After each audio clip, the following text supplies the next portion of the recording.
ये दशे चरित्र केले नारायणे, ये दशे चरित्र केले नारायणे, रांगता गोधनी राखिता हे, माझी वाणी तुझे वर्णी गुणनाम. तिघापैकी स्वर द्या कोणीतरी.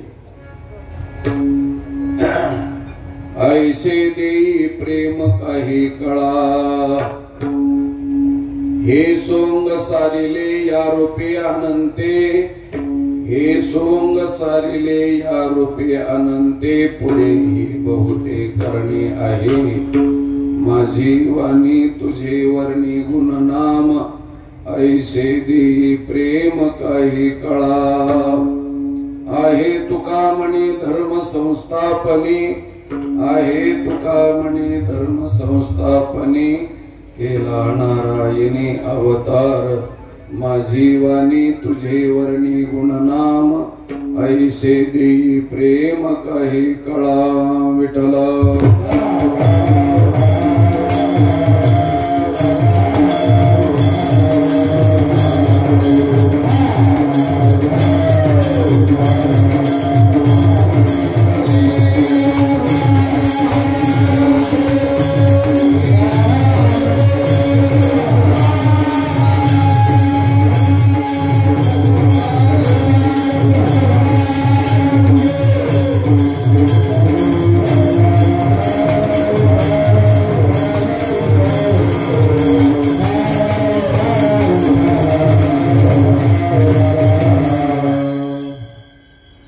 चरण सरोजम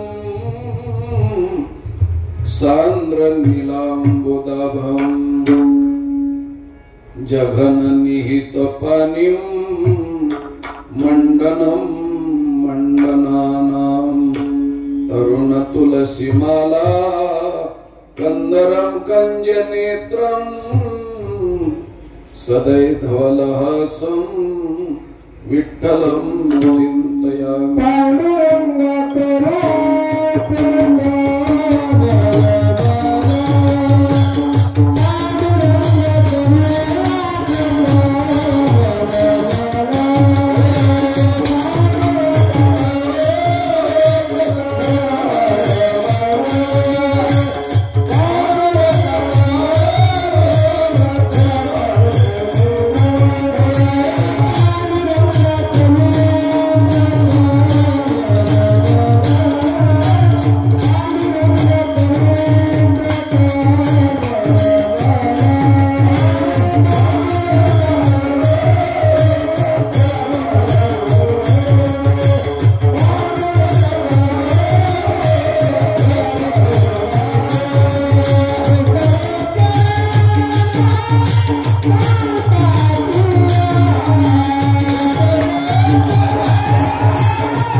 दुसरे चरण संताचिया, नमो ज्ञानेश्वरा नमो ज्ञानेश्वरा, निवृत्ती उदार सोपान देवा. मुक्ताबाई नमो त्रिभुवनी पावनी, आद्यत्रय जननी देवाचिया. ये दशे चरित्र केले नारायणी, रंगता गोधनी राखिता हे, माझी वाणी तुझे वर्णी गुणनाम. ऐसे दी प्रेम काही कळा. प्रस्तुत प्राप्त प्रसंगी थोडा बेस कमी करा. जगद्गुरु संत श्रेष्ठ श्री तुकाराम महाराज यांच्या वैकुंठ गमन सोहळ्याच्या निमित्तानं त्रिशतकोत्तर अमृत महोत्सवी म्हणजे 375 वर्ष जगद्गुरु तुकाराम महाराजांच्या वैकुंठ गमन सोहळ्याला झालेले आहेत. अशा या सुवर्ण महोत्सवी अमृत महोत्सवी वर्षाच्या निमित्तानं जगद्गुरु तुकाराम महाराजाच्या पदस्पर्शानं पावन झालेल्या या भूमीमध्ये आणि त्यांच्या पादुकाच्या स्थळाच्या मंदिरामध्ये या परिसरातील पंचक्रोशीतील सर्व भाविक भक्तांनी, श्रद्धावान मंडळींनी, देणगीदारांनी सर्वांनी हा महोत्सव साजरा केलेला आहे, करत आहेत आणि पुढेही करणार आहेत. जगद्गुरु तुकाराम महाराजांचं जीवन आपण जर थोडक्यामध्ये पाहिलं तर जगद्गुरु तुकोबारायचं जीवन हे अति उच्चतम असलेलं जीवन आहे. आणि जगद्गुरु तुकोबारायच्या जीवनाचा दुसरा जर विचार केला तर जगद्गुरु तुकोबारायचं जीवन हे अत्यंत अत्यंत तुमच्या आमच्यासाठी लहान आहे. कारण त्यांनी सांगितलं व्हावे लहानाहुनी लहान. लहानपण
आपल्या परिसरामध्ये ज्ञानोबारायचं जीवन आहे, तुकोबारायचं बी जीवन आहे. ज्ञानोबारायचं जीवन हे जन्मताच अलौकिक आहे, अकलनीय आहे. आपल्या बुद्धीला न झेपणार जीवन म्हणजे ज्ञानोबारायचं जीवन आहे. आणि तुमच्या आमच्या मध्ये राहून तुम्हाला आम्हाला जवळचं वाटणारं जीवन म्हणजे तुकोबारायचं जीवन आहे महाराज. म्हणून तुकोबाराय तर अलौकिक आहेतच, पण आमच्यासाठी ते लौकिक झाले. हो, जसं लहान लेकरासाठी माय त्याच्या पावलावर पाऊल टाकून चालते, तिला झपाझपाही चालता येईल.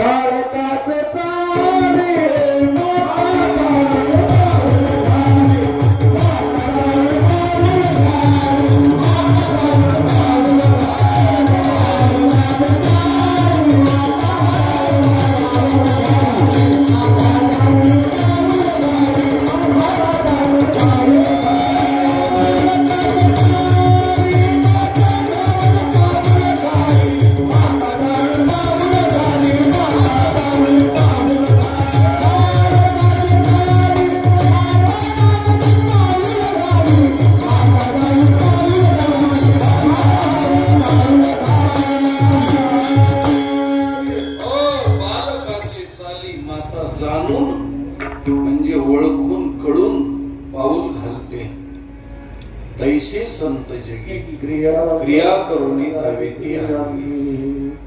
खूप मोठं चिंतन आहे महाराज. तुकोबाराय म्हणजे न सरणारी संपत्ती आहे.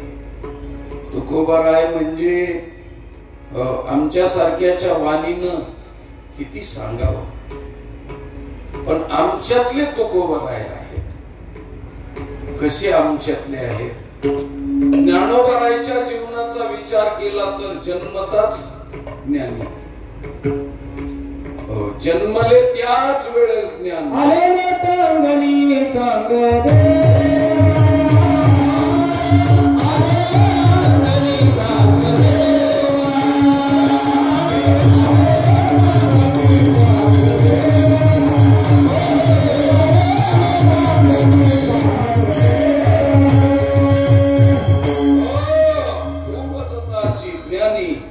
हे वर्म जाणवली, बालपणीच सर्वज्ञता वरित या.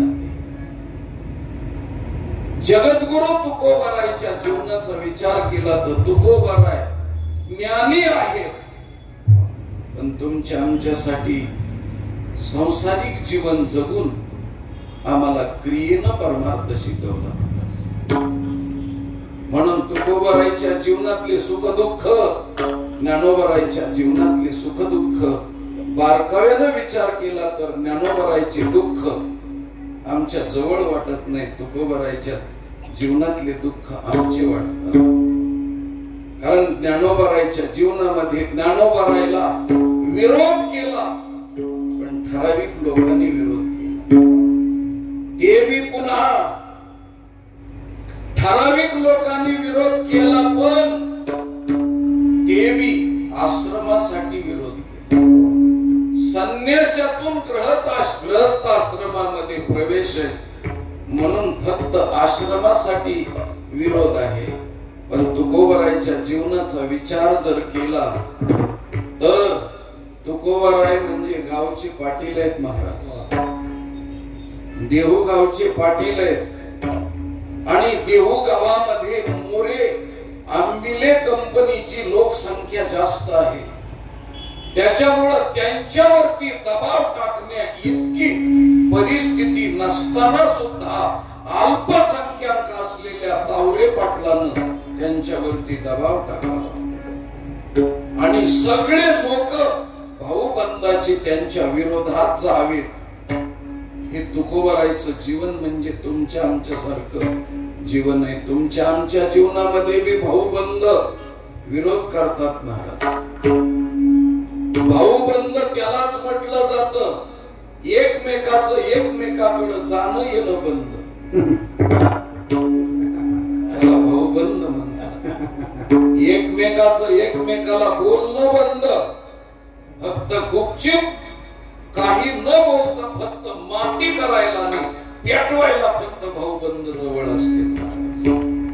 म्हणून तुकोबारायच्या जीवनामध्ये सगळ्या महाराष्ट्रानं सगळ्या गावानं ज्ञानोबारायला विरोध केला नाही, पण तुकोबारायला मात्र हो गोपाला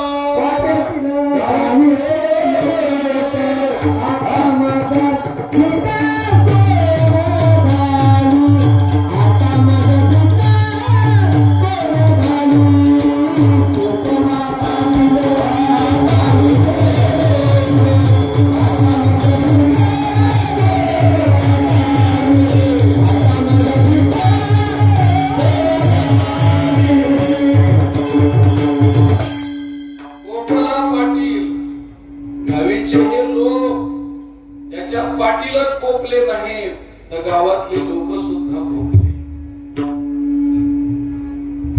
तुमच्या आमच्या सारखं जीवन वाटतं मला. तुकोबाराय म्हणजे आरसा आहे, आरसा. आम्ही पाहिलं की आम्हाला तुकोबाराय आमचंच प्रतिबिंब दिसावं इतके जवळचे तुकोबाराय आहे. सामान्य सारखं जीवन जगून असामान्य जीवन हो केलं. असामान्य म्हणजे किती मोठं केलं. ज्ञानोबारायांनी यह लोकातला देह यहच लोकांमध्ये समाधीमध्ये ठेवला, पण तुकोबारायांनी यह लोकातला देह वैकुंठाला घेऊन गेले महाराज. हे अलौकिकत्व आहे तुकोबारायचं. आणि लौकिकत्व आहे म्हणजे तुमच्या आमच्या सारखं सुख दुःख. महाराज विद्वान असूनही त्यांनी सांगितलं की मी दुसऱ्या कीर्तनकाराच्या भजनाच्या पाठीमागे ध्रुवपद धरीत होतो.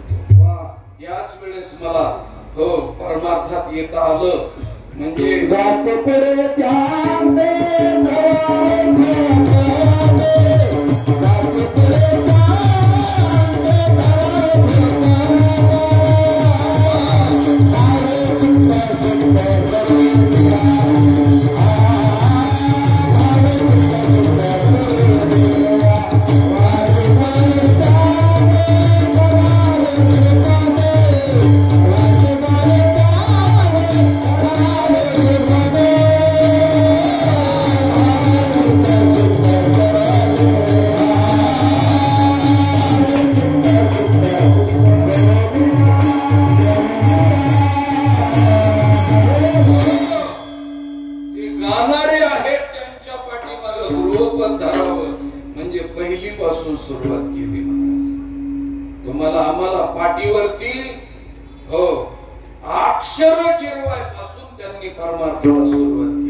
विचार केला 10 जरी दोन्हीच्या जीवनाचा आपण विचार केला तर आपल्याला तुकोबारायचं जीवन हे अत्यंत जवळच आहे।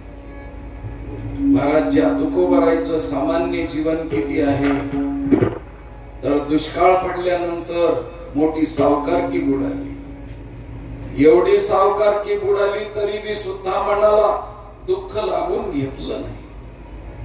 विचार करण्यासारखी गोष्ट आहे महाराज। तुमचे आमचे थोडे पैशाचं नुकसान झालं तर आम्ही दुःख करतो।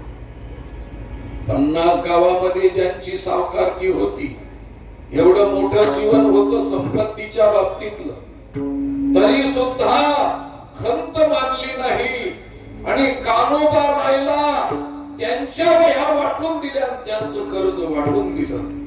बुडालं तर माझंच बुडालं। तेवढ्या दुष्काळामध्ये गोरगरिबाला अन्नधान्य वाटून दिलं आणि वाटून गेलेलं धान्य संपल्यानंतर घरामध्ये एक बायको अन्न करीता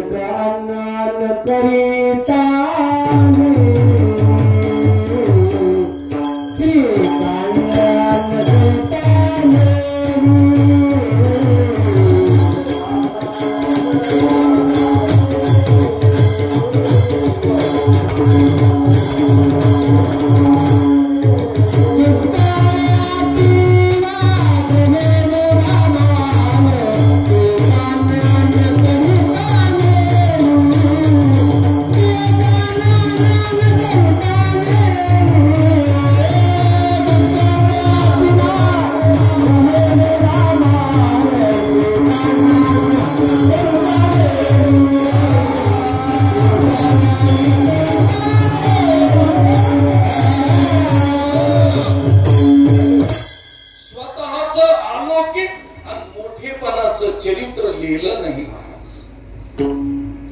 दुष्काळे आटीला द्रव्य नेला मान आणि एक स्त्री अन्न करता मेली। वाटून दिलं आणि सरते शेवटी हो मिळालं नाही अन्न दुष्काळानं। त्यावेळेस महाराज तुकोबारायच्या पत्नीनं रुक्माई मातेनं तुकोबारायकडे पाहायचं आणि तुकोबारायनं रुक्मिणीकडे पाहायचं। एकमेकाची नजर एकमेकाकडे जायची आणि डोळ्याची भाषा व्हायची। पोटात अन्नाचा कण नाही महाराज, काहीतरी खायला द्या, पण तुकोबारायकडे विलास नव्हता महाराज। पत्नीवरती किती प्रेम असतं हे कीर्तनात सांगण्याची आवश्यकता नाही। माय बापाला पारखी होऊन लोक पत्नीवर प्रेम करतात आणि ती पत्नी रोगराईनं नाही अन्न वाचून मरायला लागली। तिच्याकडे पाहिलं, तुकोबाराईंनी सांगितलं मी काही करू शकत नाही, हात जोडले आणि रुक्मिणीनं तुकोबाराईच्याकडे पाहत पाहत डोळे झाकले आणि प्राणाचं उत्क्रमण झालं। त्याच्यानंतर लेकरालाही एका अन्न मिळालं नाही। पत्नीच्या दुःखासाठी तुमचं आमचं जीवन इतकं धावतं। तुकोबाराईच्या जीवनाचा जर विचार केला तर पत्नीच्या दुःखासाठी, आमच्या पत्नीच्या दुःखासाठी तुकोबाराईचं चरित्र वाचावं म्हणजे त्याच्यातून आमच्या चरित्राची वजाबाकी होत असते महाराज. मुलगा मेला आणि संसारात फटका बसला, म्हणून मला परमार्थातली जाण नाही असं दाखवून नामदेवरायचा अवतार असलेले तुकोबाराय हो भंडाऱ्या डोंगरावरती, हो 9 लाख्या डोंगरावरती, भामचंद्र्या डोंगरावरती, सगळ्या घोराड्या डोंगरावरती जाऊन साधना करायची आणि साधनेच्या माध्यमातून परमेश्वराचा साक्षात्कार करून घ्यायचा आणि अलौकिकत्व जगाला दाखवायचं. याच्यासाठी तुम्हाला सांगितलं, तुम्ही बी अनुष्ठान केलं तर तुम्हालाही भगवान परमात्मा भेटेल याचा धडा त्यांच्या जीवनातल्या हो कार्य करून त्यांनी आम्हाला दिलेला आहे. म्हणून तुकोबारांचं जीवन आमच्या जीवनाशी सानिध्याचं जीवन आहे. विठ्ठल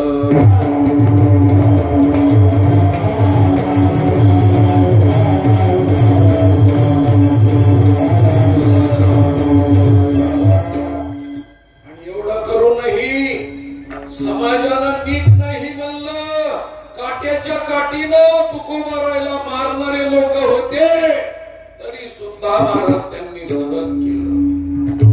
उपवास बारणी राखीला दारवंटा केला भोगवटा आम्हाला गी. म्हणून खोट सांगत नाही राजा हो, तुमच्या आमच्या कातड्याचे जोडे करून जरी तुकोबारायच्या पायात घातले तरी त्यांचे उपकार भेटणार नाही. एवढे उपकार तुकोबारायनं आमच्यासाठी केले. म्हणून आमच्यातलं जीवन आहे, आमचा आरसा आहे, आमच्या जीवनासारखं सामान्य जीवन त्यांनी जगले आणि मानव देह घेऊन निज धामा गेले. कारण वैकुंठाहून आले म्हणून वैकुंठाला गेले.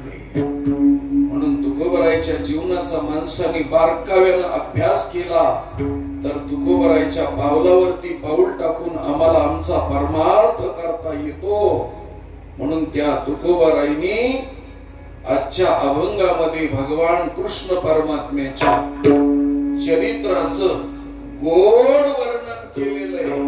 जे वर्णन भागवतकाराला करता आलं नाही, जे वर्णन कृष्ण उपनिषदाला करता आलं नाही, जे वर्णन राधोपनिषदाला करता आलं नाही, जे गर्ग संहितेला करता आलं नाही, जे हरिवंश भागवताला करता आलं नाही, ते तुकड्यामध्ये आणि असे महाराज मस्त पैकी मांडणी करून तुकाराम महाराजांनी भगवंताच्या चरित्राचा गोडवा आमच्या पर्यंत दिला.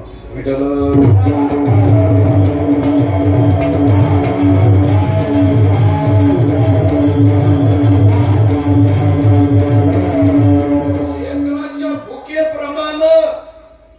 घास घालणारी आई असते हो. एक घास 20 ठिकाणी करून त्या लेकराला घालीत असते. तसं महाराज कृष्ण परमात्म्याच्या चरित्रावरती समाजामध्ये टीका झाली. कृष्ण परमात्म्याच्या चरित्रावरती लोकांनी चिंदड्या उडवल्या आणि धिंदवडे उडवले.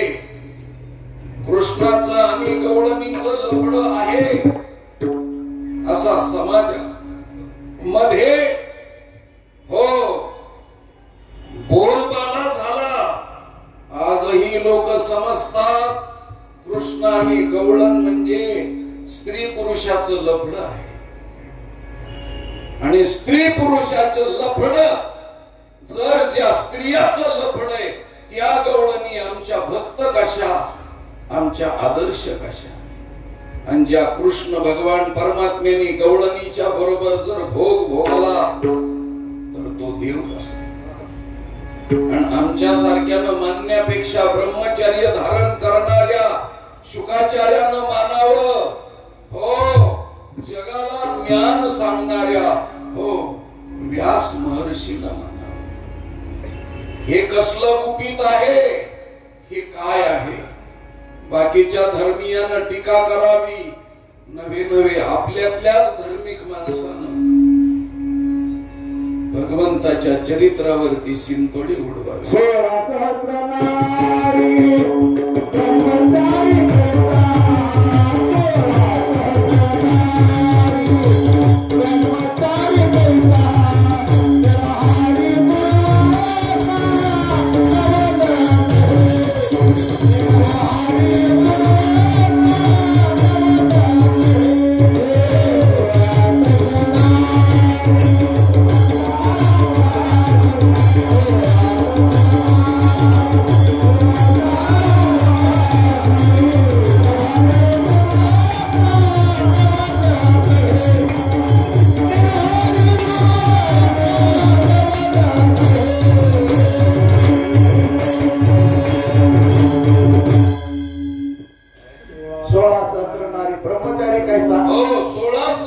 नारी ब्रह्मचारी निर्हारी दुर्वासा नवल कैसे. या पद्धतीनं महाराज भगवान कृष्णाचं कोड कळलं नाही. कृष्ण शब्दाचीच व्याख्या अशी आहे, कृष्ण म्हणजे काळा, आणि काळ्या अंधारामध्ये दिसत नसतं, काळ्या अंधारात कळत नसतं. तसं कृष्णाचं चरित्र अलौकिक आहे, पण अंधारामध्ये, म्हणजे याचा अर्थ आपल्या बुद्धीला न समजणार आहे. म्हणून कृष्णाच्या चरित्राचे हो समाजामध्ये अफवा उठल्या, आणि त्याच वेळेस उठल्या असं नाही, अजून बी उठतात.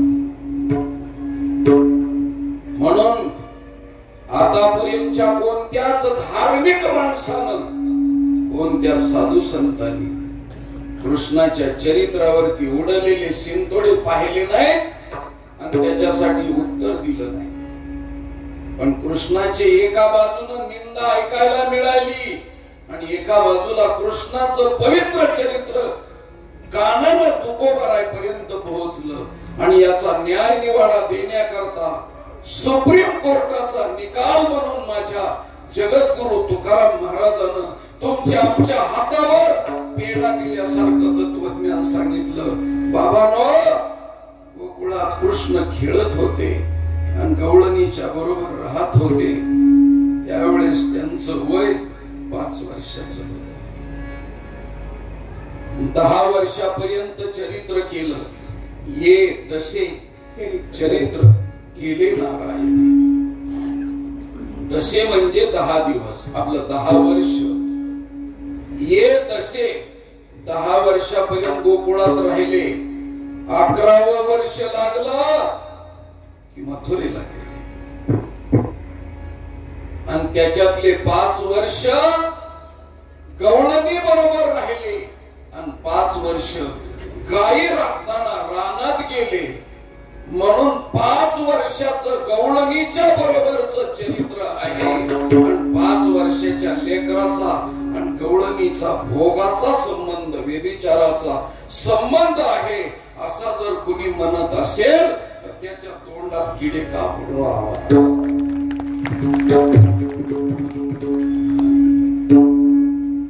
किती पवित्र जीवन आहे महाराज भगवान परमात्म्याचं. म्हणून मी जाता जाता सांगेल, 16 कळेनं युक्त असलेलं संपूर्ण संतत्व तुकोबारायच्या माध्यमातून जन्माला आलं, आणि 16 कळेनं युक्त असलेलं देवत्व कृष्णाच्या रूपाने जन्माला आलं. आणि हे दोन्हीही संतत्व, सगळ्या संतातलं मोठं संतत्व तुकोबाराय, आणि सगळ्या देवातलं मोठं देवत्व कृष्ण परमात्मा. हे दोन्ही बी आपल्याला वाट्याला आले, दोघही जगद्गुरु झाले, तरी सुद्धा आमचं अज्ञान नष्ट झालं नाही, पण आमच्या अज्ञानामध्ये भर पडली माणूस. म्हणून कृष्णाच्या चरित्रावर आम्ही शिंतोडे उडवतो, हे पाहिलं. आणि आमच्या जगद्गुरु तुकाराम महाराजांनी लोकाला हात वरून फिरून सांगताना सांगितलं, अरे 2 प्रकारात चरित्र केलं रे गोकुळात एकदा, आणि गायी राखताना एकदा 5-5 वर्ष, 10 वर्ष चरित्र केलं हे अभंगाच्या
दशे शब्दाचा अर्थ आहे 10 वर्षापर्यंत.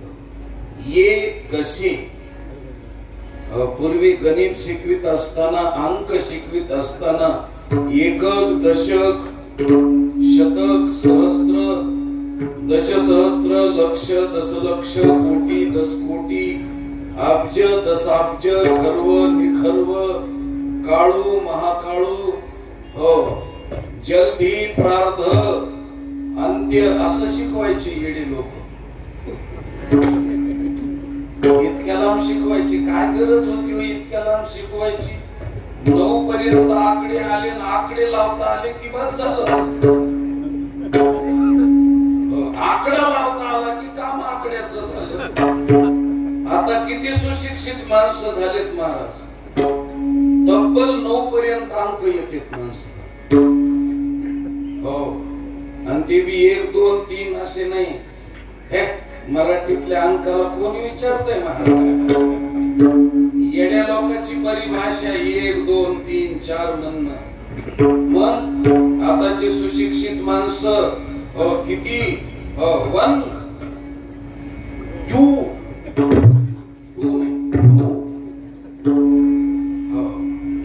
3 4 नाही. 4 म्हणल्यावर तर मराठीतला 4 झाला. मग 44 म्हणायचं असलं तर 44 नाही मग 44 असं करून कोंबडीने बेंच उचलल्यासारखं 44 असं म्हणायचं. मला तर छातीच भरून येते महाराज इतके सुशिक्षित माणसं पाहिल्यावर. काय बुद्धिमत्ता आहे ती. अहो मोबाईलचा नंबर सांगायचा ठरला तर 94 22 असं अडण्यासारखं येरवड्यातल्या माणसासारखं सांगत नाहीत ते. 94 22 असं पागल सारखं सांगत नाही. तर मन 9422 काय आवाज आहे महाराज लोकांचा. इतके सुशिक्षित, त्यांना दशक कसं कळायचं, त्यांना कसं दशक कळायचं? आता खरं सांगू का तुम्हाला, शिकलेल्या लोकांना शिकवायची गरज आहे, अज्ञानी लोकांना शिकवायची गरज नाही. शिकलेल्या लोकांमुळे देशाला धोका आहे, कारण त्यांनी खूप शिकलेले आहेत म्हणून खूप शिकेलेले आहेत. आतोनात शिकलेले आहेत महाराज. त्यांना मायबापाला सांभाळावं लागतं याच ज्ञान नाही. बायकोच्या पुढं पुढं किती करावं लागतं याच ज्ञान नाही. समाजामध्ये सभ्यतेनं कसं वागावं लागतं याच ज्ञान नाही. हे आमचं शिक्षण आहे. सी म्हणण्याचा क्षण आलाय. जोरात तुम्ही तरी आधीच तर माझा घसा बसलेला आहे, स्वर नसल्यामुळं वाटाळा होतोय. विठाला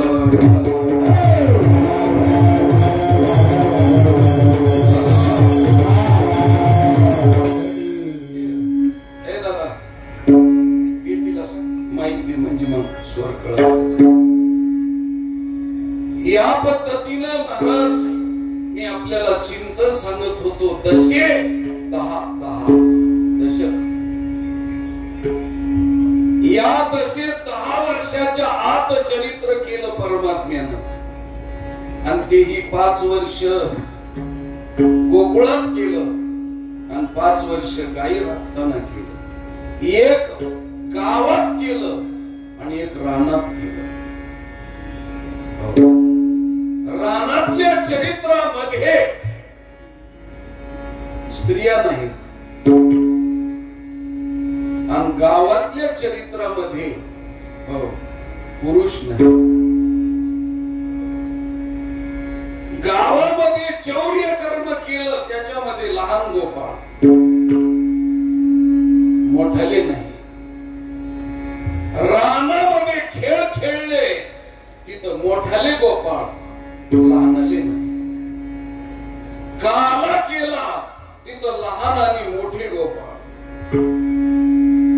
रास क्रीडा केली तिथं पुरुष नाही आणि जिथं काला केला तिथं स्त्री नाही. मग तुम्ही म्हणाल देवानं भेद निर्माण केला का? भेद निर्माण नाही केला. पहिलीच्या वर्गाला मॅट्रिकचा अभ्यास नसतो. मॅट्रिकचा अभ्यास मॅट्रिकच्याच वर्गाला आणि पहिलीचा अभ्यास पहिलीच्याच वर्गाला. पहिलीच्या वर्गाचा मॅट्रिकला नाही, मॅट्रिकच्या वर्गाला पहिलीचा नाही. हे दोघी वेगळं वेगळं देणं म्हणजे त्याच्यातली एकता आहे. जसा अधिकार आहे त्या पद्धतीनं प्रसाद आणि परमार्थ द्यावा म्हणून अधिकार तैसा करो उपदेश साह्य ओझे त्यास तैसे देऊ. म्हणून वेगळ्या वेगळ्या पद्धतीनं कृष्ण परमात्म्यानं चरित्र केलं आणि ते चरित्र तुमच्या आमच्यापर्यंत देत असताना जगद्गुरु तुकाराम महाराजांनी त्याचे असे वाटण्या केल्या. वाटण्या आणि तुम्हाला त्याच्यातलं अलौकिकत्व सांगतो महाराज. विठ्ठल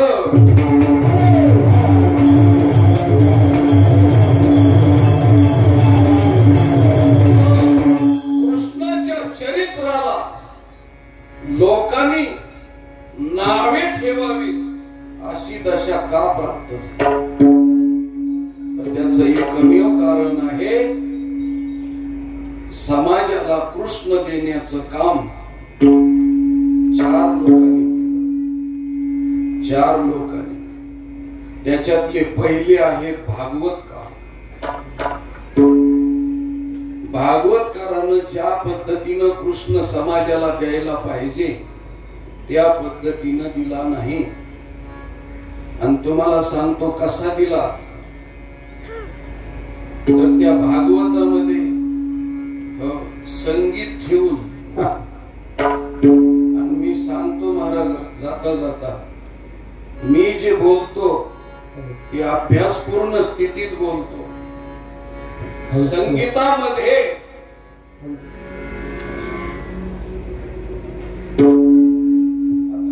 बाजूला तरी जमत आहे. संगीतामध्ये 3 प्रकार पडतात. एक तमोगुणी भजन, दुसरं रजोगुणी भजन आणि तिसरं सत्वगुणी भजन. तमोगुणी भजन म्हणजे कोणतं आहे? ढोलकीवर म्हणलेल्या गवळणी म्हणजे तमोगुणी भजन आहे. कडकणीवरती, ढोलकीवरती आणि तुंतुण्याच्या स्वरावरती म्हणलेलं भजन कानाला गोड लागतं, पण तमोगुणी आहे, नरकात घालणार आहे. ते भजन कसं? भजन ते ओंकार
म्हणजे ती ढोलकी सांगते दीर्घकात म्हणजे नरकात नरकात नरकात,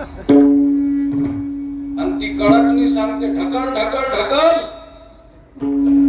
आणि तुंतून विचारतो कोण कोण कोण कोण कोण कोण ढकलायचे नरकात. तर ते पाठीमागचा छान सांगतो सबजन सबजन सबजन सबजन. नरकाचं भजन आहे महाराज. आणि वारकऱ्याचं भजन लावून मृदंग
तुकोबरायचं वाक्य आहे महाराज, मृदंग लावला पाहिजे, बिना लावता नाही. आणि आता कळण्यासाठी सांगतो, मृदंग लावायचा म्हणजे नुसती पुडीच फक्त विण्यात लावायची नाही बरं का, धूमपान सुद्धा लावायचं. कारण ते खर्जे स्वरात, पुडीचा जो स्वर आहे त्याच्या खर्जे स्वरात धूमपान वाजलं पाहिजे, नाही तर भात भादाय नाही, टांग टांगा बी नाही, त्याच्या खर्जे स्वरात लागलं पाहिजे. हे लावणी मृदंग. श्रुती म्हणजे विण्यामध्ये मृदंग लागला पाहिजे, विण्याच्या झाऱ्यामध्ये मृदंगाचं धूमपान पाहिजे, आणि पुढच्याचा तारीमध्ये, पुढच्या तारीमध्ये पुडी लागली पाहिजे. हे लावणी मृदंग श्रुती. आणि त्याच्या नंतर टाळ सुद्धा लावावे लागतात. काळी 2चे टाळ वेगळे, काळी 3चे टाळ वेगळे, पांढरी 4चे टाळ वेगळे. आता एवढे वेगळे वेगळे टाळ आपल्याला सांभाळता येणार नाही तर परवडणार नाहीत, म्हणून कोणते ह्याला एकच टाळ आहेत महाराज, पण ते ते सुद्धा लावलेले असतात. ज्या स्वरात मृदंग त्या स्वरात टाळ लावलेले असतात. हे लावणी मृदंग, लावणी श्रुती, लावणी टाळ आणि नंतर ब्रह्मरस सेवन करायचं असं शास्त्र आहे महाराष्ट्राचं. आता हे सगळ्यासाठी बोललो नाही मी, पण मी हे कशासाठी बोललो? आता हे आहे मर्दानी भजन, हे आहे ब्रह्मरसाचं भजन, आणि हे भजन हो उद्धार करत महाराज. म्हणून हे भजन करावं. आता तमोगुणी भजन सांगितलं, सत्वगुणी भजन सांगितलं. रजोगुणी भजन म्हणजे तबल्यावर गायलेलं, संतुरावर गायलेलं आणि खंजिरीवर मानलेलं ते रजोगुणी भजन आहे.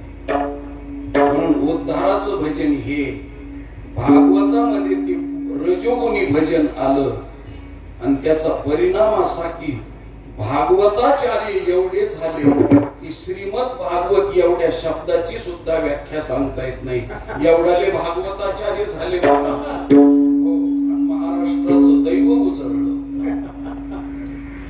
आणि कृष्ण परमात्मा कसा द्यायचा आहे तर दाढी येण्याची गाठ मारल्याशिवाय कीर्तनकारांनी आणि भागवत वाचणारांनी कृष्णच दिला नाही महाराज. ती येणी काय आहे अजून सोडलीच नाही, तिचा उकलच केला नाही. जी घातलेली येणी ती तशीच आहे. म्हणून भागवतकारांनी कृष्ण योग्य दिला नाही आणि लोकाला फक्त समाजात नाचवायचं 2-2 तास आणि झाक्या दाखवायच्या आणि झाक्यानं समाज आकर्षित करायचा, त्यालाच भागवत म्हणतात. ज्या गावामध्ये कोकिळा नाही त्या गावामध्ये बेडकालाच कोकिळा म्हणतात. अशी परिस्थिती निर्माण झाली. त्यानंतर दुसरी जिम्मेदारी कीर्तनकाराची होती. त्या कीर्तनकारानं काल्याच्या कीर्तनामध्ये योग्य रीतीनं कृष्णच दिला. कृष्णाचं चरित्र पवित्र आहे, समाजामध्ये कृष्णाविषयी प्रेम निर्माण होईल असं चरित्र दिलं नाही. चावट सारख्या गोष्टी सांगायच्या, समाजाने हसायचं आणि लोकांना असं वाटतं की कृष्ण म्हणजे असाच आहे. विनोदाची कथा गोड लागे,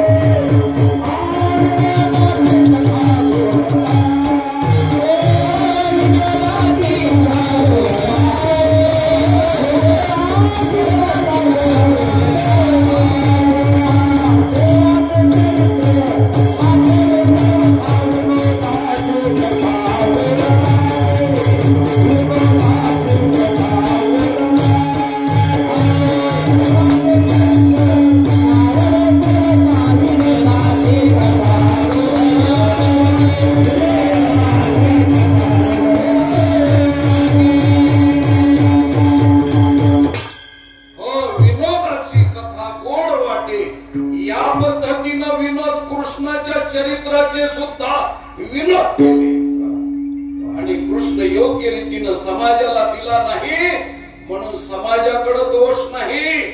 म्हणून आताच्या तुम्ही कॉलेज मधल्या पोरायला जर विचारलं राधेचा कृष्णाचा काय संबंध होता तर ते सांगतात हो कृष्णाची राधा लवर होती. इतकं आमचं शिक्षण पुढे गेलं महाराज. हो, आणि राधेचा कृष्ण हो प्रियकर होता. अरे प्रियकर प्रियसीच हो कृष्णाचं आणि राधेचं प्रेम नाही राजा हो.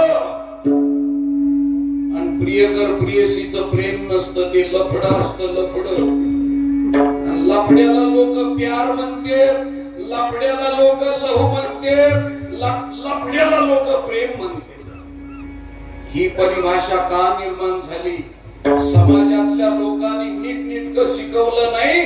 समाजामध्ये विकृतता निर्माण होईल हे शिकवायचं काम केलं. म्हणून मी जाता जाता सांगतो, मी हे स्पष्ट सांगतो आणि स्पष्ट सांगत असताना माझा प्रवास म्हणजे उलट्या धारेचा प्रवास आहे महाराज. सगळ्या लोकांना झेपणारा प्रवास नाहीये, पण तरी सुद्धा सांगतो मासा असतो मासा कधी वाहवत जात नाही. हो पन्हाळाच्या धारीनं वरी चढत राहतो. म्हणून हे सुद्धा सांगणं गरजेचं आहे.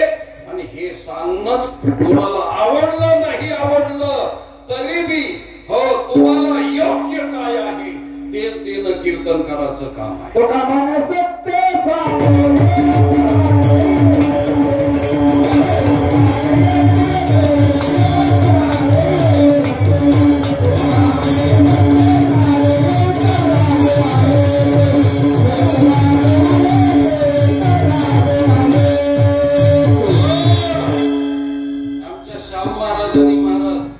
एकापेक्षा एक तोप गोळे डागायला सुरुवात तू का म्हणे सत्य सांगू सत्य सांगू आणि आज सांगेल आणि येवोत रागे येऊ द्या ना. राग आला तर डॉक्टर कडे गेल्यानंतर पेशंटनं शांतपणा करायचा नाही. फक्त काय दुखतंय तेवढं सांगायचं. काही पेशंट म्हणते त्या पिवळ्या बाटलीतलं औषध द्या. डॉक्टर म्हणते मी MD MS झालो तुझ्या मनावर औषध देण्यासाठी. आणि तुझ्या मनावर औषध पाहायचं असलं तर मेडिकल स्टोर वरती जा आणि तिथं तुझ्या मनाप्रमाणे औषध दे. आणि मग तुमच्या मनाप्रमाणे औषध घ्यायचं असेल तर मेडिकल स्टोर्स आहे. आणि त्याला काय गरज आहे तुम्ही रोगोर घेऊन चालले का इंडोसल्फान घेऊन चालले त्याला काय करायचंय ते पैशाची गरज आहे त्याची मतलब. म्हणून मेडिकल स्टोर्स वाला तुमच्या मनावर औषध देतो आणि MD MS झालेला डॉक्टर तुमच्या मनावर औषध देत नाही.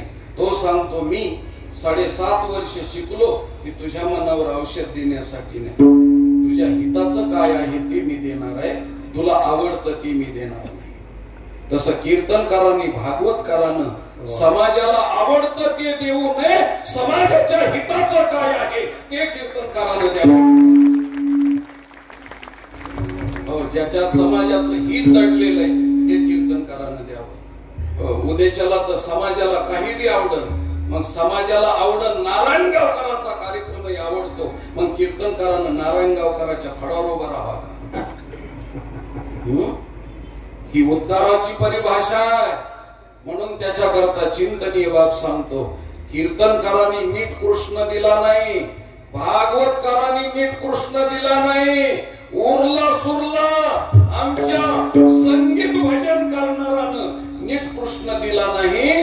रुतलाबाई काटा कानाने काढिला. आता ती गवळण कुठं काट्याची फास चोपायला गेली होती आणि हे कुठं नाचकट घेऊन तिचा काटा काढायला गेला होता. मनानीच गवळणी रचायच्या मनानीच त्याला चाली लावायच्या. सिनेमातल्या गाण्याच्या चाली लावून हो समाजाला गोड वाटण असं गायचं. म्हणून कृष्ण नीट गायकानं दिला नाही. हो जो गायक हो देवासाठी आळवतो देवाची या चाडे आळवावे देवा आणि ओस देह भावा पाडोनिया तो ज्ञानोबाराय तुकोबाराय मिळोबाराय हो यांच्या गवळणी शिवाय दुसऱ्या गवळणी म्हणत नाही. आणि कीर्तनामध्ये कविता म्हणून मायबापाच्या समाजाला भुलवण्याचं काम करीत नाही महाराष्ट्र.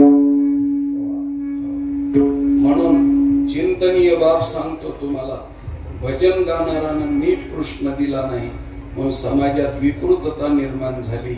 आणि त्याच्यानंतर तमासगिरानं पहिल्यांदा गण झाला की गवळण सुरू केली की त्याच्यात एक चरित्रहीन बाई हो राधा होते. चरित्रहीन पुरुष कृष्ण होतो ज्यांच्या गळ्यात तुळशीच्या माळा नाही. आणि त्या दोघा जणांच्या मधली मावशी होती. कुठून आणली मावशी? आणि ही मावशी आणि त्यांनी चावट सारखं बोलायचं समाजाने गदगदा हसायचं. आणि मग गावात एखादा चावट माणूस वागत असला तर म्हणायचा तो माणूस म्हणजे गोकुळातला कृष्ण आहे. काय पदवी दिली महाराष्ट्र, काय पदवी दिली त्या चावट माणसाला. आणि हे तमाशातलं चरित्र समाजाला दिलं गेलं. पण तुम्हाला सांगतो तमासगिराला सुद्धा माझं आव्हान आहे की त्यांनी अन्य धर्मीयाच्या देवाचं चरित्र तमाशामध्ये करून दाखवलं म्हणजे तुमचे घर कसे नीट राहते ते कळलं. आमच्या हिंदू धर्माचं गरीब वागणं आहे आणि सहनशीलतेचं वागणं आहे म्हणून कोपरानी खांदीत बसला आणि आमच्या देवाची चिंदड्या उडवल्या महाराज तुम्ही.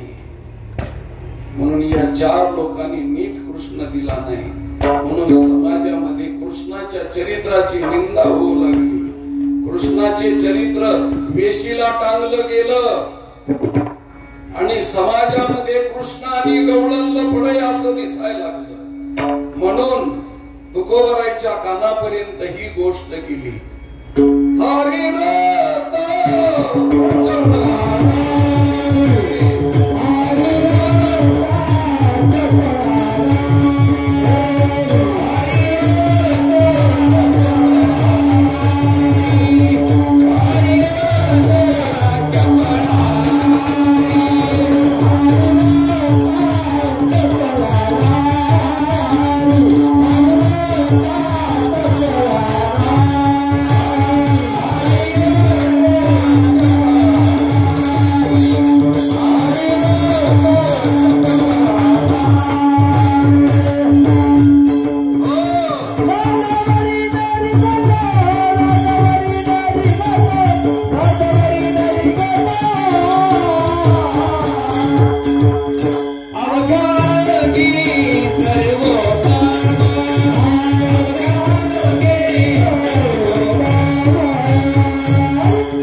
जपला लागवरी नरिगती अवघ्यांगे सर्वोत्तम.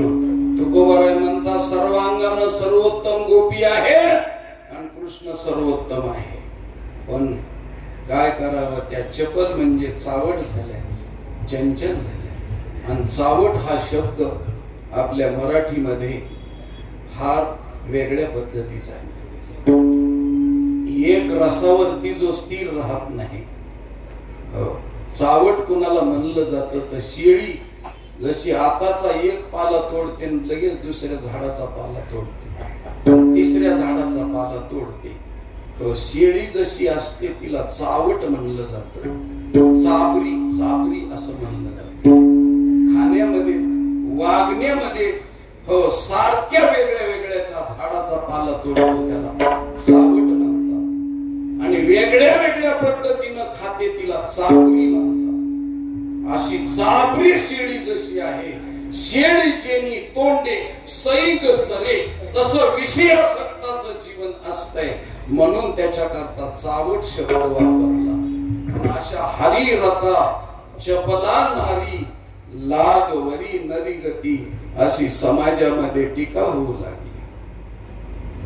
त्यावेळेस माझ्या तुकोबरायचे कान दोन्हीकडून भरले गेले आणि तुकोबरायच्या कोर्टामध्ये ही केस आली आणि तुकोबरायनी त्याचे पुरावे शोधले आणि तुकोबरायनी न्याय निवाडा केला. बाबांनो, कृष्ण ज्यावेळेस गवळणीत खेळत होते त्यावेळेस माझ्याकडे जो पुरावा आलेला आहे त्या पुराव्यानिशी कृष्णाचं वय फक्त 5 वर्षाचं होतं रे. 5 वर्षाचे माझे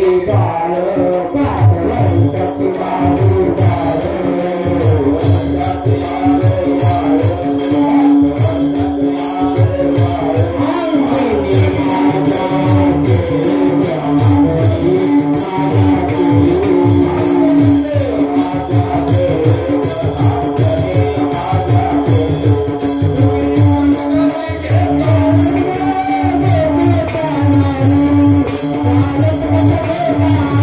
you.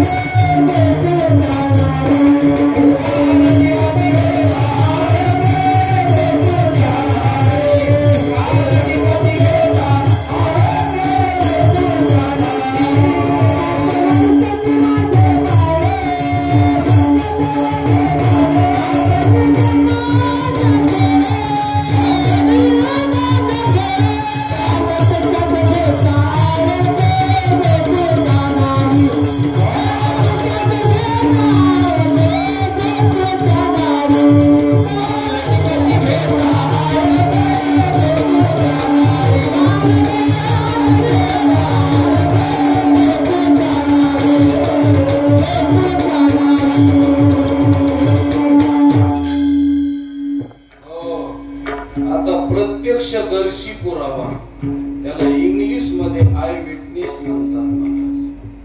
आय विटनेस म्हणजे प्रत्यक्ष पाहणारा, घटनेचा साक्षीदार, प्रत्यक्ष घटनेचा, ऐकीव नाही, प्रत्यक्ष घटनेचा पाहणारा साक्षीदार कोण आहे तर यशोदा आहे. आणि म्हणून यशोदेनं सांगितलं, हो समाजाला सांगितलं, माझं लेकरू गवळणीमध्ये खेळत होत त्यावेळेस त्याचं वय किती होत तर 5 वर्षाचं होत. 5 वर्षाचे माझे बाळ अंगणी ग माझ्या खेळ, आणि तुम्ही लटकाचे घेता आळ घे गोकुळच्या नाही. तुम्ही खोटा आळ घेता माझ्या बाळावर. म्हणून महाराज तिनं प्रत्यक्ष सांगितलं. आता जाता जाता सांगतो राजा, ज्या वेळेस कृष्णानं यमुना मैयाच्या काठावरती गवळणीच्या साड्या नेल्या महाराज, वस्त्र नेले, त्यावेळेस कृष्णाचं वय 3.5 वर्षाचं होतं. किती? 3.5 वर्षाचं. आणि मग 3.5 वर्षाच्या लेकरानं 4-5 वर्षाच्या मुलीचे वस्त्र नेले, कळंबावर ठेवले, म्हणजे त्यांच्या मनात भावच नाही ना. आणि पूर्वीच्या काळात 5-5 वर्षाचे लेकर होईपर्यंत बिना वस्त्राचे होते. हो, आता एवढं आश्चर्य आहे, एवढे वस्त्र मिळायला लागले की ते येतानाच तिकडून गाऊन घालून येते, तिकडूनच कपडे नेशी. जसे हनुमंतराय जन्मताच लगोट घालून आले, तसं आता पुढं वस्त्र निशी येणार आहे. म्हणून पूर्वीच्या काळामध्ये 4-4-5-5 वर्षामध्ये लेकराला काहीच भाव कळत नव्हता. आणि त्यावेळेस त्या मुलीचे वस्त्र नेले कृष्णानं 3.5 वर्षाच्या. आणि तरी सुद्धा समाजाच्या मनामध्ये दोष आहे. आणि त्याच्यातही पुन्हा वेदांत वेगळा आहे, मी तो तूर्त स्वरूपात सांगत नाही. म्हणून गवळणीचा आणि कृष्णाचा संबंध. मग एक जणांनी विचारलं यशोदेला की कृष्णाचा संबंध 5 वर्षापासून गवळणीच्या बरोबर सुरू झाला का शेवटचा संबंध होता. यशोदेनं सांगितलं, अरे बाबा 5 वर्षाचा होईपर्यंत गवळणीत खेळला, आणि 6वं वर्ष लागलं की गाई राखायला गेला. 6व्या वर्षात पूर्वीच्या काळात शाळात घालीत होते लेकराला, ते बी 6वं वर्ष कळत नव्हतं महाराज. इकडून असा हात लावायचा आणि कानाला पुरला की शाळेत घालायचं. याचं एक वैशिष्ट्य असं होतं की 6 वर्षाचं लेकरू होईपर्यंत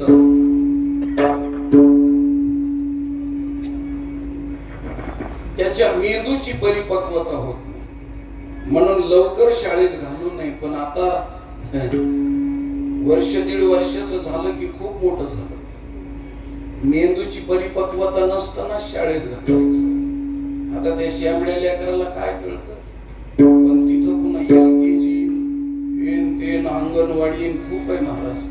याच्या पुढे तर कलेक्टर होऊनच जन्माला येतात का काय तुम्हाला काय पाहिजे ते कलेक्टर, डेप्युटी कलेक्टर, तहसीलदार, वकील, डॉक्टर, इंजिनियर अशा पद्धतीनं होते का काय कोणास ठाऊक. खूप सुधारित समाज पुढे गेला. मग यशोदेला विचारलं, शेवटचं 5 वर्षाचं होतं, मग सर्वसाधारण स्थितीत किती वर्षाचं ते खेळ खेळत होतं. त्यावेळेस यशोदेनं सांगितलं, महाराज सावळा ग चिमणा माझा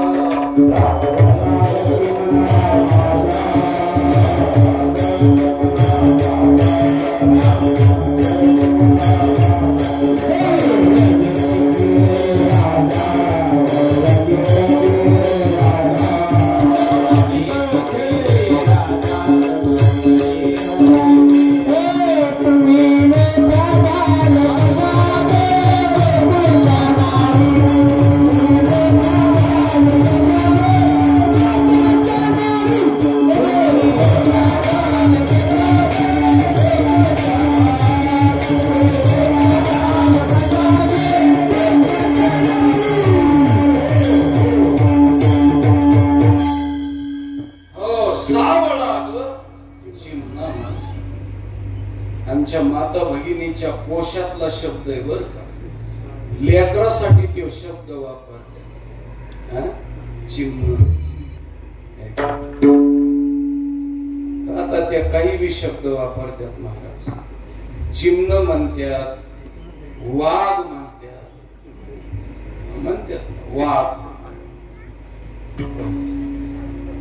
काही काही तर वासरूच म्हणतात. आलं बाई माझं वासरू. फार प्रेम असत म्हणून ते वासरू म्हणलेलं मला फार आवडतं महाराज. वासरू म्हणल्या ना ते मला फार आवडतं. कारण ते वासरू झाल्यावर ती गाय झाली. तिला गाय म्हणलं तरी हरकत नाही महाराज. कारण आमच्या माता भगिनीचं गायीचं जीवन सारखं आहे महाराज. जगामध्ये दोनच प्राणी गरीब आहेत. एक कन्या आणि दुसरी गाय. हो, एकीला उपरण्याच्या गाठीला बांधून घेऊन गेलं जातं आणि एकीला दाव्याच्या गाठीनं बांधून घेऊन गेलं जातं. दोघीची बी कत्तल होते. एकीचा हुंडाबळी होतो आणि एकीची कत्तल खाण्यात कत्तल होते. पण दोघीही तक्रार करीत नाहीत. अजून गरीब आहेत. त्यानंतर पुढची गोष्ट सांगतो. दोघी बी आपलं दूध पाजून हो आपले पुत्र संसारासाठी देतात.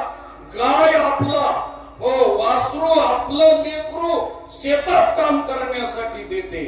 आणि आमची माता भगिनी स्वतःचं दूध पाजून हो बापाच्या सगळ्या कामासाठी मुलाला देते. म्हणून गायीत आणि तिच्यात साम्यता आहे. गायीला कडबा टाकला तरच खाते. तसं सासूरवासनीच्या जीवनामध्ये तिला स्वातंत्र्य नाही खाण्याचं महाराज. अजून बी किती मोठ्या घरची बाई असली आणि भजे तळता तळता ती भाजा खाईल का? जरी तिला ज्ञानोबरायांनी सांगितलं असलं भजे खा त्वरित भावनायुक्त, तरी ती भजे खाणार नाही. पण पुरुषाचं तसं नाहीये. ते बिचारे तळता तळता तर भजे खाऊ शकतेच, पण कालविलेलं पीठ सुद्धा खाऊ शकते. म्हणून त्यांचं गायीसारखं जीवन आहे. गरीब म्हणून लेकराला त्यांनी वासरू म्हणलं. मला बरं वाटलं. त्यांच्याकडे गरीब गायीचं जीवन आलं, पण त्याच्या बापाचं मला जास्त वाईट वाटलं महाराज. कळलं नाही का? 4Gचं कार्ड नाही का? त्याच्या बापाचं फार वाईट झालं, कारण त्या बापाला बैल म्हटलं महाराज. ते वासरू म्हणलं, त्या वासराचा बाप बैलच झाला ना. आता हे बरेचसे बैलाला कळत नाही त्याला काय करायचं.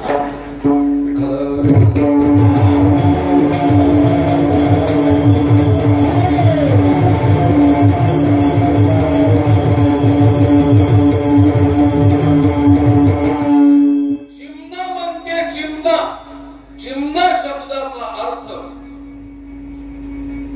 80 वर्षाची म्हातारी म्हणते का त्याच्या म्हाताऱ्याला, आलं ग बाई माझं चिमण.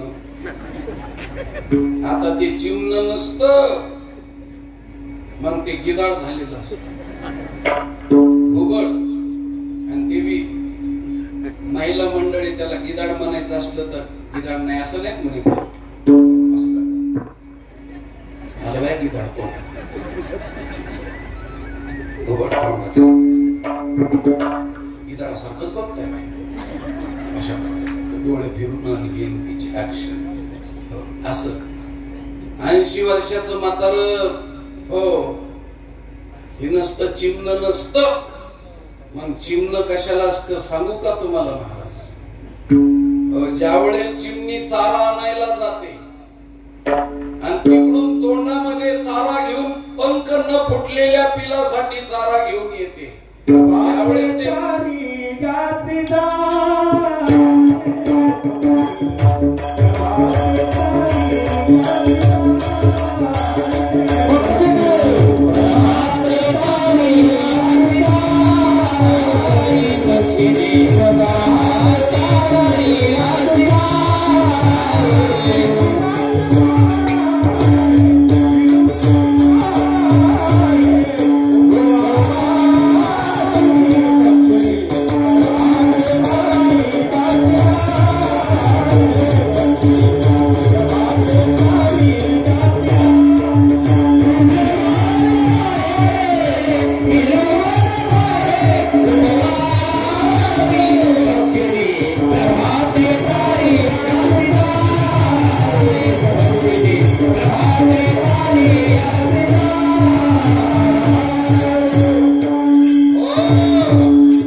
असे पंख फटकीत आणि मोठी चोंच करत महाराज ते, त्यावेळेस ते चिमणं असत. तसं माझं लेकरू बघा, पुरुषाला कळणार नाही, पण भूक लागलेल्या लेकराला ज्यावेळेस आमची माता भगिनी पाजायला सुरुवात करते त्यावेळेस ते मोठं तोंड करत, आणि ज्यावेळेस आईला ते पीत असत आणि मोठं तोंड करत त्यावेळेस ते चिमणं असतं, चिमणं. म्हणून मानवी स्त्रीचं असतं ते लेकरू, पक्षिणीचं असतं ते पाखरू, गाईचं असतं ते वासरू, घोडीचं गाढवीचं असतं ते शिंगरू, वाघिणीचं असतं ते वाघरू, शेळीचं असतं ते कोकरू, मेंढीचं असतं ते मेंढरू, आणि म्हशीचं असतं ते मराठवाड्यात वगारू म्हणतात आणि तुमच्याकडे पारडू म्हणतात. काही का असना पण दोन्हीला उकार आहे. असंय त्याच, हे लहान आहेत, लहान. म्हणून माझं 5 वर्षाचं शेवटचं आणि चिमणं म्हणजे ज्यावेळेस माझ्याकडं पितय त्यावेळेस चिमणं. आणि सुरुवात कधी झाली गवळणी जायला त्यावेळेस यशोदेनं सांगितलं, सावळा ग चिमणा आपलं बाळ सगुण गुणाचे ताने आणि बाळ दिसते गोजीरवाणी. काय सांगता गाराने गोकुळच्या नारी तहान तहान. आता तहान म्हणजे कसं आहे, तर ज्याला स्वतःची तहान भूक कळत नाही त्याला तहान म्हणतात. म्हणून असं तहान, आणि ताना असतो तिथं पाहणं असतो. आणि पाहणा कशाला म्हणतात आणि ताना कशाला म्हणतात हे पाहायचं असेल तर राजगडावरती हिरकणीच्या बुरुजाकडे जायचं. मग तुम्हाला कळेल ताना काय आहे, पाहणा काय आहे. ताण्याला पाहणा पाजण्यासाठी 200 मीटर वरून खाली उडी टाकणारी हिरकणी आणि लेकराला जवळ घेऊन पाजणारी हिरकणी. पाहणाजीला दाटून आला महाराज, तिच्यासाठी ताना असतो आणि ताण्यासाठी पाहणा असतो. माझं लेकरू तहान आहे, सगुण गुणाचं तहान आहे. आणि त्यावेळेस गवळणी तुम्ही आळ घेता. ही यशोदा मैयानं 3 पुरावे दिलेत महाराज, 3 पुरावे. आणि एवढ्या तहानेपणामध्ये कृष्ण गवळणीच्या घरी ही गवळण घेऊन जायची, ती गवळण घेऊन जायची. आणि महाराज त्या गवळणीनं त्याला मिठी मारून त्याच्या गालाचे मुके घ्यायचे. त्यावेळेस एखाद्या नीच माणसानं पाहिलं असल आणि त्याला मिठ्या मारताना पाहिलं म्हणून तान्या लेकरा बरोबर मिठी मारलेली पाहिले. व्यभिचाराचा भाव त्याच्या डोळ्यातून विषयाची विष बाहेर पडलं आणि त्यांनी आरोपित केले धर्म महाराज. म्हणून खऱ्या अर्थानं पाहिलं तर कृष्ण सर्वांगानं पवित्र आहे. राजा हो, देव पवित्र आहे, तशाच गवळणी पवित्र आहे. म्हणून तुकोबरायनं निर्वळा देत असताना अवघ्या अंगे सर्वोत्तम भोगी काम या पद्धतीनं त्यांनी काम भोगला. म्हणून महाराज तान लेकरू आहे. आणि म्हणून यशोदाबाईनं शिव्या दिल्या महाराज. कोणाला दिल्या? गवळणीला नाही दिल्या. जे कृष्णाच्या चरित्रावर शिंतोडे उडवते त्याला दिल्या. आणि एक एक शिवी काय दिली महाराज? ढालगज चांगली शिवी आहे का महाराज? वडाळा चांगली शिवी आहे का?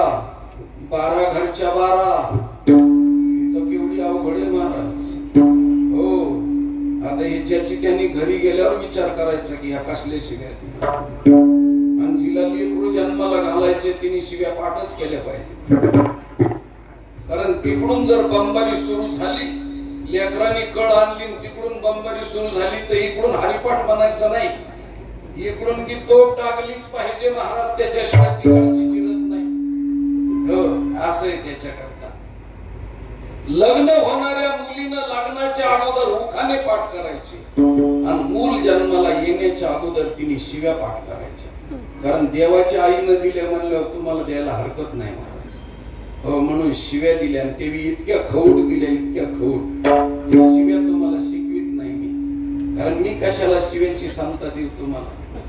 आणि शिव्या जर तुम्हाला शिकवायच्या म्हणलं ते त्या तुमच्या पहिल्याच पाठ आहेत जास्त. एका एकाच्या काय कमी पाठ आहेत महाराज. एक जणांचं माळकऱ्याचं भांडण सुरू झालं सकाळी 9 वाजता, 3 वाजेपर्यंत त्यांनी गेलेला आपण डबल येऊ दिला. त्याचे आरोह अवरोह वेगळे, ठेवणी वेगळ्या, एकच शिवी पण वेगळ्या वेगळ्या ठेवणीतून द्यायच्या त्या महाराज. आपली तरी कदाचित एखाद्या वेळेस एकच चाल 2दा येते, पण त्यांनी तशी डबल येऊनच दिली नाही महाराज. हो 3 वाजता थांबला त्यांनी, विठोबा रुक्माईचं भजन घेतलं आणि लोकांनी सांगितलं कस काय गो थांबले तुम्ही, सगळे संपले का काय. त्यांनी सांगितलं आता शिकत एकच गाथा झालाय, अजून 40 संतांचे गाथे राहिले तर किती पाठपाठांतर आहे लोकांचं. म्हणून यशोदा मैयानं शिव्या दिल्या तर सुने लेकी बोले सुने लागे. गवळणीच्या नावाखाली तुम्हाला आम्हाला शिव्या घातल्या महाराज. ज्या अर्थी कृष्णाच्या चरित्राला संशय येतो त्या अर्थी आमच्या माय बापामध्ये संशय आहे, त्याच्यामुळं आमच्या मनात संशय आला. ही शिवी यशोदाबाईनं दिली. म्हणून वडाळा ही शिवी आहे, त्याचा पदच्छेद करीत नाही, एवढ्या शिव्या महाराज दिल्या. म्हणून कृष्णाचं चरित्र पवित्र आहे. आता त्या कृष्णानं गवळणीच्या बरोबर भोग भोगला. तो कसा भोगला एकच दृष्टांत सांगतो आणि आपली जवळजवळ सेवा आटोपती घेण्याचा प्रयत्न करू. विठ्ठल विठ्ठल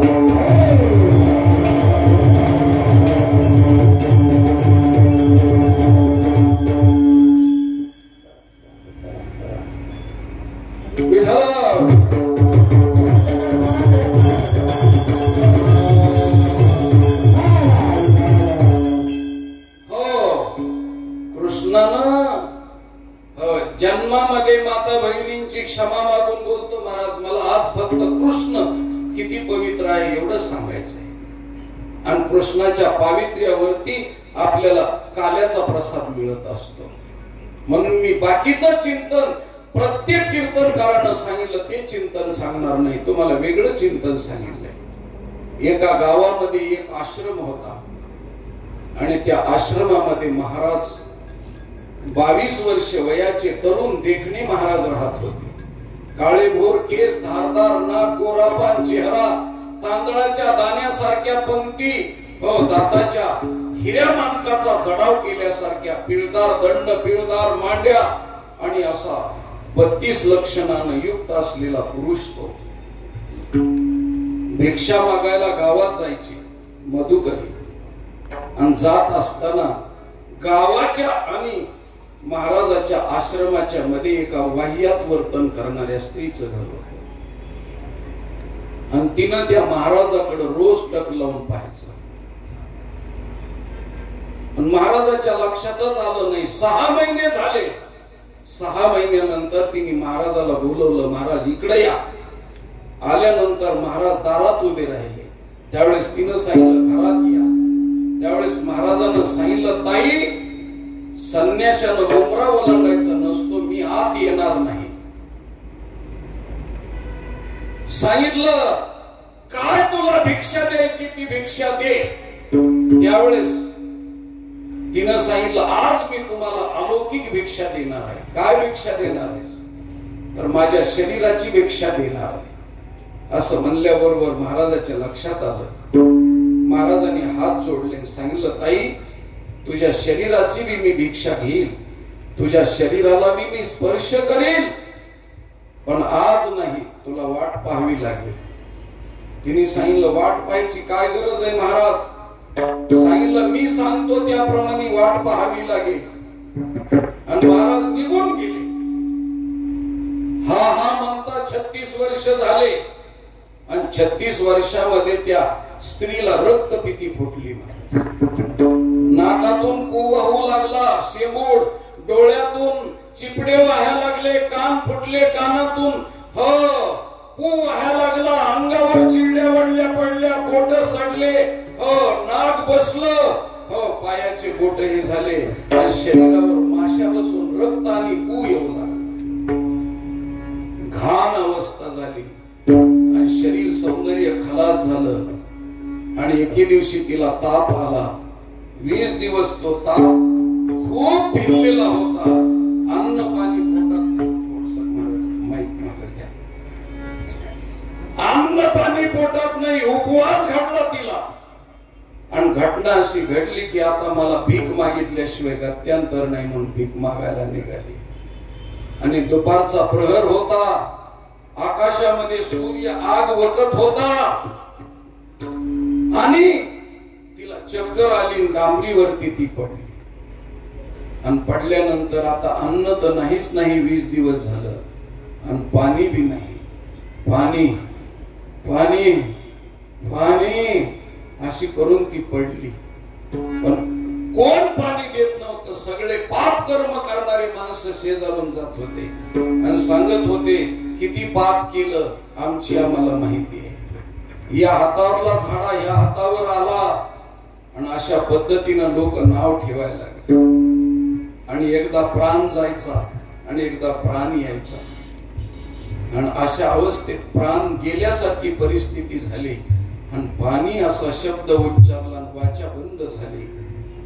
तितक्यात 36 वर्षापूर्वी ज्या महाराजानं वचन दिलं होतं की तुझ्या शरीराला स्पर्श करेल, ते महाराज तिथून चाललेले होते. त्या रंजलेल्या गांजलेल्या दुःखी असलेल्या स्त्रीकडे पाहिलं महाराजांनी, उपरनं टाकलं आणि त्याच्यावरती महाराज बसले.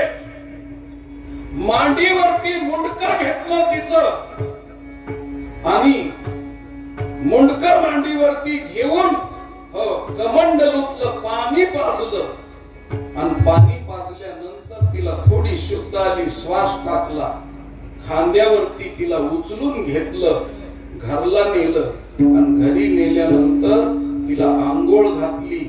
आपले भगवे कपडे तिच्या अंगावर परिधान केले, अंग पुसून काढलं, शेंबूड काढला, कानातला पू काढला, हो त्याच पद्धतीनं बोट सगळे साफ केले, तोंडातली लाळ काढली आणि महाराज पवित्र असं भिक्षेचं मधुकरीचं अन्न तिच्या तोंडामध्ये घातलं आणि त्यावेळेस ती शुद्धीवर आली आणि डोळे उघडल्यावर पाहिलं तर महाराजाच्या मांडीवरती तिचा देह आहे. रडायला लागली. सांगितलं या पापी देहाला कशा करता स्पर्श केला महाराज. त्यावेळेस महाराजांनी सांगितलं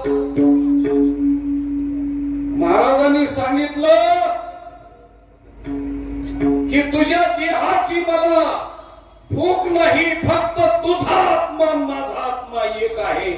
हेच माझं तुझं माझं नातं आहे. शरीराचा भोग 2 शरीर एकत्रित होऊन होतो. मनाचा भोग मानसिक स्थितीमध्ये स्वप्नात होतो आणि आत्मिक भोग हा शरीराकडे पाहून नाही. दोघाचा आत्मा एक आहे. जे का रंजले गांजले त्याशी मने जो आपुले, तोची साधू ओळखावा देव तेथेची जनावा. अशा दुःखी माणसासाठी धावून जातो, त्याला साधू म्हणतात. आणि तसं कृष्णाचं आणि गवळणीचं आत्मिक प्रेम होतं महाराज. रेड्याच्या मुखातून वेद बोलवीत असताना आमच्या ज्ञानोबाराईनं आत्मिक नातं जोडलं, त्याच्या मुखातून वेद बोलवले. तसा गवळणीच्या बरोबर अंग संग केला नाही, आत्मसंग केला. म्हणून ज्ञानोबाराईंनी सांगितलं महाराज किती ओ शिकवाल मज वेळो वेळा, मी तया गोवळा रतली. त्या गवळ्याला मी रतलेले आहे. ब्रह्मचारी असलेले ज्ञानोबाराय सुद्धा गवळणी सारखा भोग कृष्ण परमात्म्या बरोबर भोगू शकतात. उद्धवाने जो भोग भोगला, भक्तीचा भोग भोगला, त्या गवळणीनं तो भोग भोगला. म्हणून अवघ्या अंगानं सर्वोत्तम उत्तम असलेल्या गवळणी, श्रेष्ठ असलेल्या गवळणी आहेत. म्हणून माझ्या तुकोबरायांनी सांगितलं, ये दशे चरित्र केले नारायणे, रांगता 5 वर्ष गोदने राखिता, 5 वर्ष अशी लीला माझ्या भगवंतानं केली. म्हणून त्याचं चरित्र मी माझ्या वाणीनं वर्णन करतो. दुसरं मोतीवाने तुझे वर्णी बोलना, मोतीवाने तुझे वर्णी बोलना,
हातानं जी चरित्र केलं त्याच्यापैकी खेळ खेळून भगवान परमात्म्याने सगळे गोपाळ एकत्रित केले आणि खेळ मोडल्याच्या नंतर भगवान कृष्ण परमात्म्याने काला केला.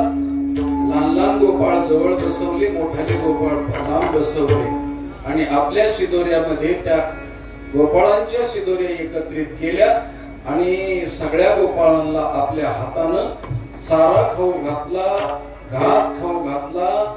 म्हणून भानुदास महाराज म्हणतात, भानुदास गीती गात प्रसाद देतो पंढरीनाथ. कुंडली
महाराजाच्या पदस्पर्शानं व्यापार करीत असताना या ठिकाणी जगद्गुरु तुकोबाराय थांबले आणि त्याच्या माध्यमातून तुकोबारायच्या पादुकाचं आणि साक्षी असलेलं हे झाड या ठिकाणी मंदिर बांधून परिसरातल्या सगळ्या मंडळीनं हे कार्य जोमाने सुरू केलं, त्याबद्दल अत्यंत आनंद आहे.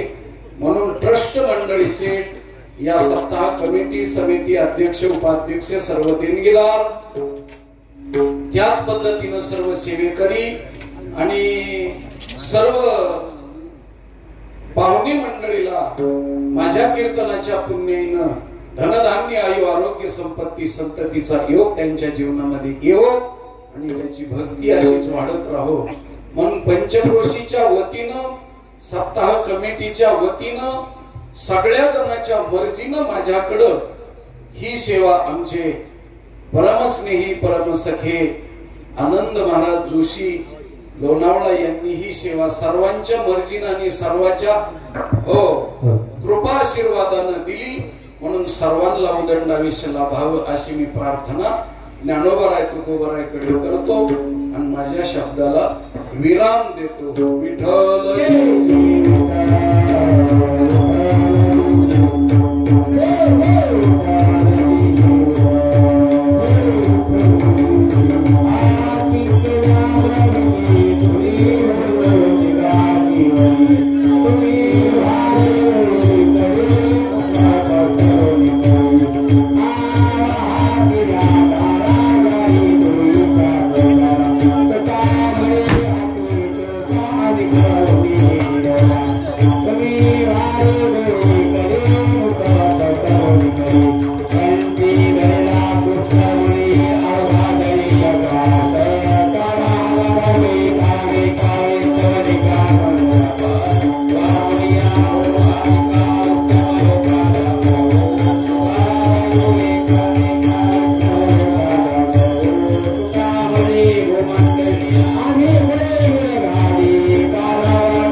आरती घ्यायची का बोला.